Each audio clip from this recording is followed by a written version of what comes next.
সরিষা শাবলা রান্না করার জন্য আমি তেলে ফোড়ন দিয়েছি কালো জিরা শুকনা লঙ্কা কালো জিরাটা একটু হালকা ভাইজে নিছি, ভাইজে তারপরে কিন্তু শাবলাগুলো দিয়ে দিলাম।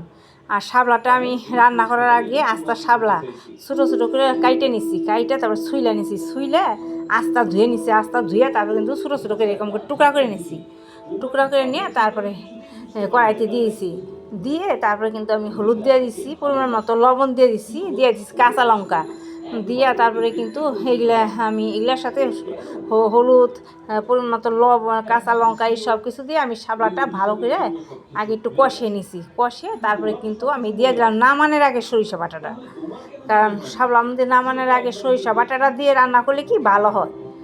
আর প্রথম শুরুতে যদি শাবলা আমাদের সরিষা বাটা দেওয়া যায় তাহলে কিন্তু ভালো হবে না।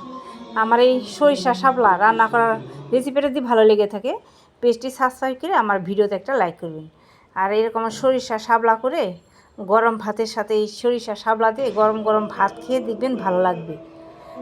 শাবলা বটিটা এরকম করে রান্না করলে একদম দেখতেও সুন্দর হবে, শাবলাটা গইলা যাবে না, আপনি খেতেও ভালো লাগবে।